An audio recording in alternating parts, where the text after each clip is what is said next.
moment. I think the Cypriot business world is very excited to have, as the first Deputy Minister of Shipping, such a capable and exciting and energetic person, and right messages sent by the government.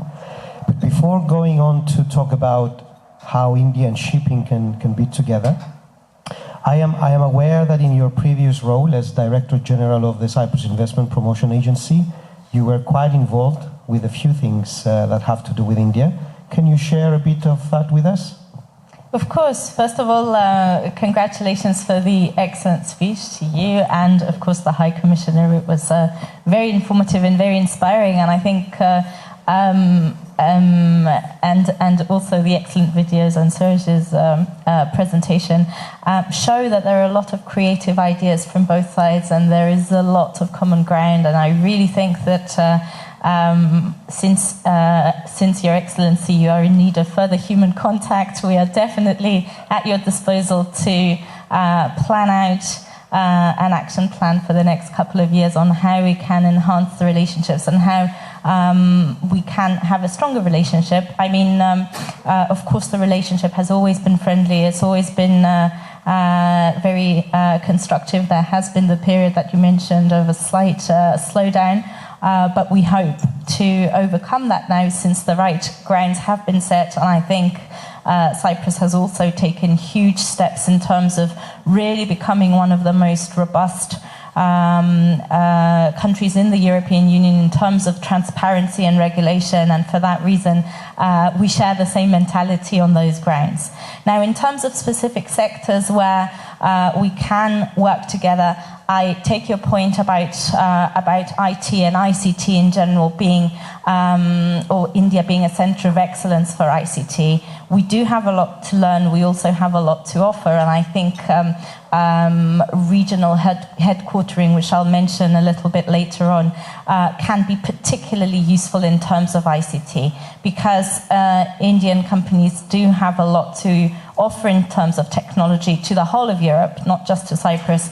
And by finding a base here in Cyprus to actually operate, I think they would have access to a huge market for any kind of activity within the IT sector.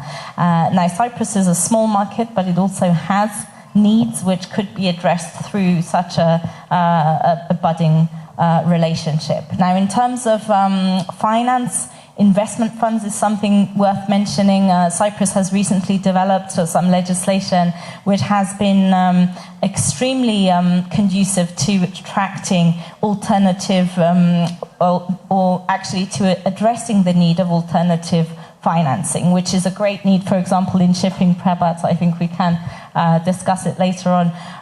Traditional methods of funding are no longer what companies want or need. They're not, and they're no longer as accessible. So investment funds are a way of addressing that and of giving the opportunity to a wider pool of investors to actually invest in areas where they wouldn't necessarily have the opportunity to invest. So with the legislative framework now in place and further improved by some additional changes which are in the pipeline, I think that we can cater to these needs specifically with regards to India and other non-EU jurisdictions which have interests in this area.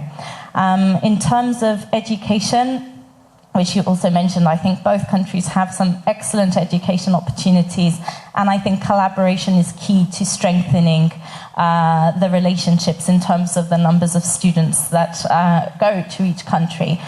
We have a few centres of excellence in the pipeline. Some of them obtained Horizon 2020 funds, and we're hoping to create some very exciting centres where not just ICT but also other technologies can be developed, and hopefully there will be collaborations between universities, and those will also enhance the number of students experiencing each other's countries. That's very important in terms of really getting the people to feel passionate, as Natalia said, about the relationship between India and Cyprus. When people spend time in a country, they become obviously much more connected to it, and I think education is a very good starting point. Now, Marius, you mentioned filming. I did have the opportunity to work on the incentives which have now been introduced in Cyprus. We are still waiting for, part of the incentives needs parliamentary approval, so that's what's going to be happening in the next couple of months. The Council of Ministers' final approval for promotion of the legal drafts to Parliament has been obtained, I think, a few weeks ago, if I remember correctly. And so we expect to see developments in the very near future. In the meantime, the Cyprus Investment Promotion Agency has been working a lot on things like translating everything into English, making it much more user-friendly, and an interactive website where everything will be included, so that, of course, the applicants can make their applications online and be catered to online by people who will be monitoring the website. High Commissioner, Your Excellency, you mentioned tourism and medical tourism. That's another huge opportunity, I think, for both countries. We have also expanded a lot in medical tourism in recent years. We have the German Oncology Center, for example, which started its operations in September of last year, but also many other projects and initiatives which we were working on before. And I think a collaboration on those in those areas would also be very, very beneficial. Now, I've left shipping for last because I believe we might have another conversation on it, and sure. I think I'll let Prabhat speak on that. So I'll just end by saying regional headquartering is something that applies to every single sector, including shipping, which we will talk about. And that's the beauty of it. It doesn't matter what sector of the economy someone is operating in. Cyprus can be an excellent base for access into the European Union and into many other countries with which we have good relations and double tax treaties. We still have a very competitive environment in terms of value for money, especially for the talent pool that is available here, because we also have a multilingual workforce, which is in many cases, such as in shipping, very specialized. So that's a huge opportunity, I think, for collaboration, and hopefully also we can find out how it works in practice as well. Very comprehensive. I'll just share, if I can, Excellency, that in the first time I met you, you mentioned that you have some links with some producers in India, so I'm sure you will play a very catalytic role in attracting them once we have the whole framework in place. But your comment about regional headquarters and EU headquarters, I think, gives me the opportunity to pass to Prabhat. Now, you came to Cyprus about 10 years ago, or more than 10 years ago. So, and you're using Cyprus as your headquarters now. So can you tell us about what made you first come to Cyprus and how it evolved for you, and what are your current thoughts on it? Morning, everyone. Thank you. Thank you, Natasha. Thank you, Mario. So I think it is an interesting story how we landed in Cyprus. 10 years ago, I didn't know anyone in Cyprus. Cyprus wasn't promoted that well, and I believe that there is still a great potential to promote the Cyprus among the Indians. I was happily in Hong Kong, well set for almost 7 years, working for the same company, MSC. MSC is the second largest container carrier in the world. We are the fastest growing cruise company in the world. We employ something 70,000 people across the globe. So I was told that we have a problem in a company and to go there for a while, and 3 months' time, you can take all the ships and go back to Hong Kong. So there I came, and I took it as a challenge. I was so pleased by the welcome by the local people, which I miss so much in Hong Kong. Hong Kong is a really professional place, but you couldn't build something, a friendship.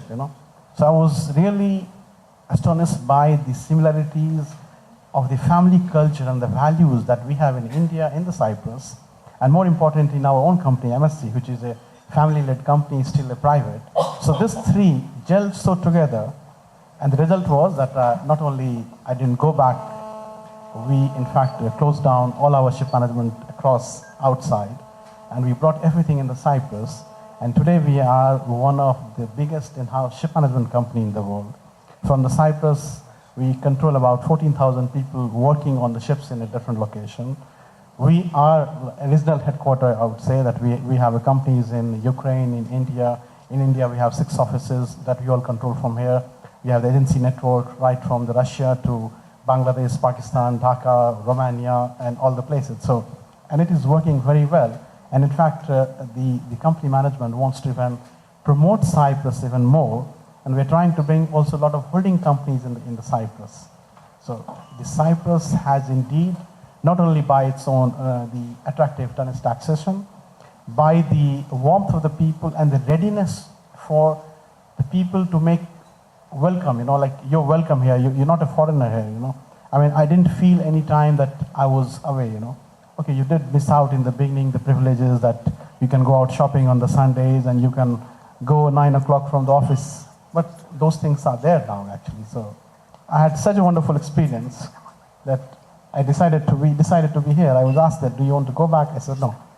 And all the people that we moved from the Hong Kong, we moved a lot of Indian people. It was the best decision that they have ever made. Not only because we did as a company very well, all our children, thanks to the very high quality of the education that we have, they have done the wonders. I'm pretty proud that my daughter was 2 years ago for the IGCSE, she was the topper in the whole Cyprus actually. And so are the other people's children. So, I mean, it is not only the work, it is the people, the support system that you have. I mean, we celebrate Diwali with all our staff together. We employ nearly 200 staff and we celebrate Diwali every year. And I think we'll have a maybe bigger Diwali celebration knowing all the people now actually. We have a special permission from the government for doing the fireworks together. I mean, I was told that this year we are going to have a second year Run in Color marathon in October, which is inspired by the Indian Holi. So there are a lot of cultural and historical ties that was already mentioned, and this is all gelling it together. And MSC, what we're seeing is the economic firepower of India and Cyprus working together. Plus also this is giving impetus to the social and cultural changes that we have to face together in this growing world actually. So my experience have been extremely positive. And I have not come across anyone in our company or outside who would have there are challenges, sometimes I wish the government legislations were in English, but we do find a way to get around this. I think someone next to you is listening to that. So, and I think that's perhaps our failing as well in promoting Cyprus to the rest of the world. In sometimes we've remained with Cyprus is just a place that has a low tax rate. There are many more places in the world that have a 0 or much lower tax rate than Cyprus.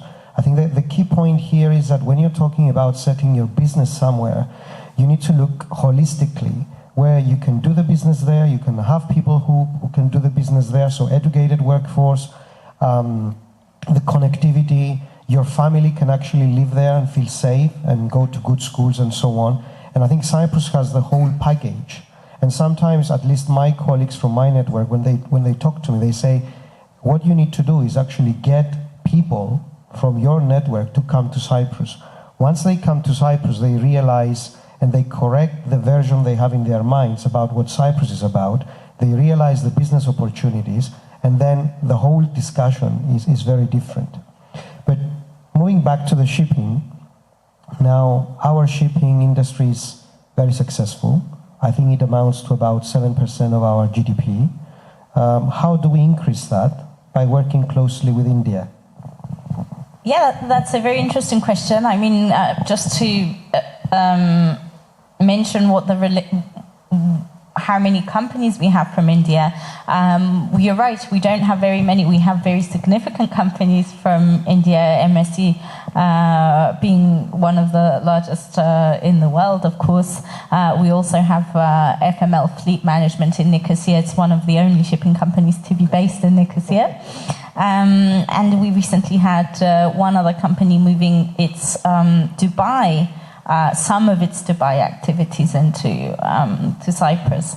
But obviously, considering the magnitude and the extent, the strength of the sector in India, there are a lot of opportunities for collaboration.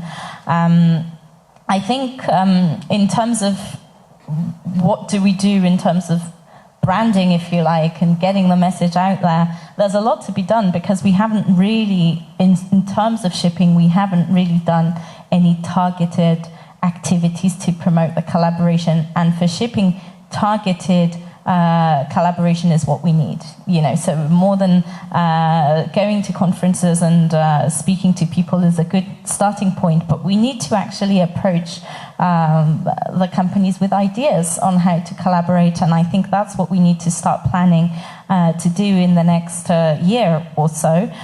Certainly I am very, very positive to doing that, and actually finding and identifying the give and take relationship which will make which will make sense for both parties. I think that's essential, and I think that can be there because of the positive relationship that's existed for many years with the companies that would give positive feedback. I think having the case studies of people who've done it and are happy is much, much stronger than beginning from scratch.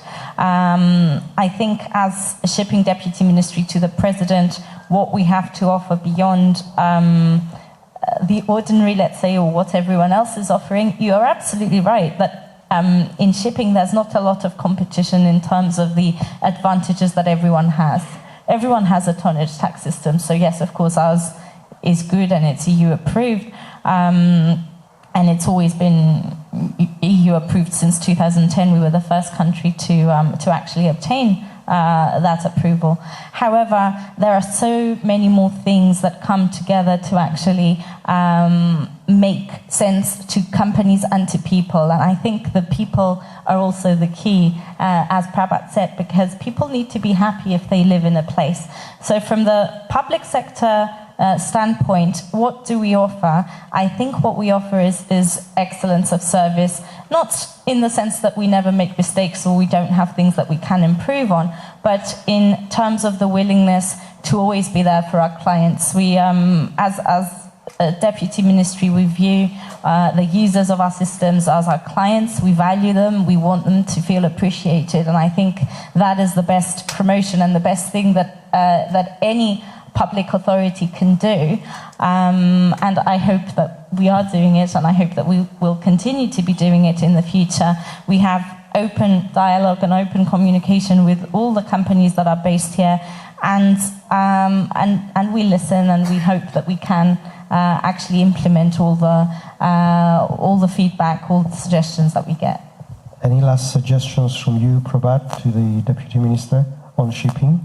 I think the Cyprus, what it has achieved in terms of the shipping, there is a lot that can collaborate with India, because if you see that India has like exports, I mean the GDP is growing at the rate of 7%, and there is a lot of export and import, and we all know that 90% of the cargo is being moved by the ships.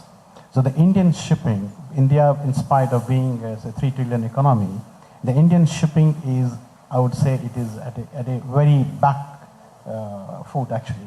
There is a tremendous room for the shipping industry to grow. And the Cyprus can be a really good role model when it comes to either the flag registration or in terms of the ship management. India completely lacks these regulations and expertise where it can really fill in the gap. And today there are a lot of Indian ship owners, but they are not in India. They have gone to India, Hong Kong, they have gone to Singapore. But if I see from there, being in Hong Kong here, Cyprus offers much better tonnage tax framework, much better facilities, which has not been marketed, and it could be a big room for the Cyprus to showcase. And till the time, say, India catch up with this thing, it can be a big base for the Indian shipping companies to operate from here. And if you see the booklet, I mean, though I had that 3-4 projects, 142 ports being made in India. And the inland waterways being, India has 9,000 kilometers of the coastal trade. And there is going to be a huge amount of the shipping coming out, actually. And if Cyprus can really capture a bit of it, I think both the economies will really benefit from each other. And there is something also I would like to bring to both sides of the government, that for the shipping to grow, you need a lot of manpower. And India, being the billion population country, has it. And there is a lot of maritime training institutes which can offer a large amount of the crew members, which remains a shortage in the world still today, to cater for all this development. And if there was any better tax regime between the two countries identifying this opportunity, it can really work wonders. So there is a lot of room for both sides to identify and grow. And the shipping is definitely one of them. I mean, I do admit the film is there, tourism is there, but the shipping is a silent part which can overtake actually all these things. Sure. And with your permission and comments made by the High Commissioner earlier, I will try and follow this up. I will organize lunch at the Indian restaurant near the High Commission, where we can discuss further with the High Commissioner and Suresh, especially on shipping, what we can do, and take it from there. So, if I may, one last comment from me in terms of the cluster.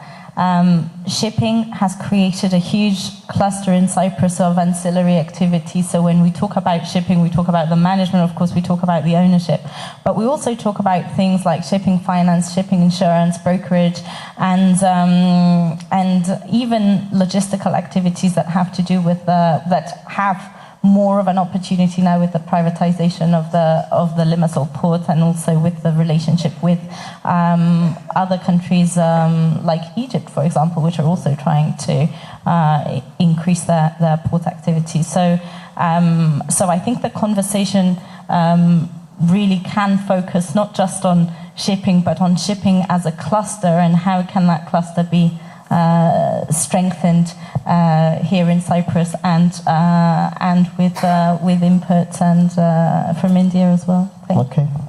Then I would definitely add up, because there is something. I mean, Cyprus is promoting the startup visa schemes, and the shipping was quite at the behind the rest of the industry in terms of the technology, which is really growing very well. And at MSC, we have the kind of the technology today that we have brought into daily operation, which is quite ahead. So there is a big room for Cyprus to catch up this growing digitalization in the shipping, which can actually not only, I mean, India, it can transfer to all the rest of the world actually, and where we believe that having this cluster is going to give this startup a big support actually. I mean, then it can be used for Make India, Clean India, Digital India. I mean, there is so much to be done actually. So. Excellent. So, Excellency, we will follow up with you.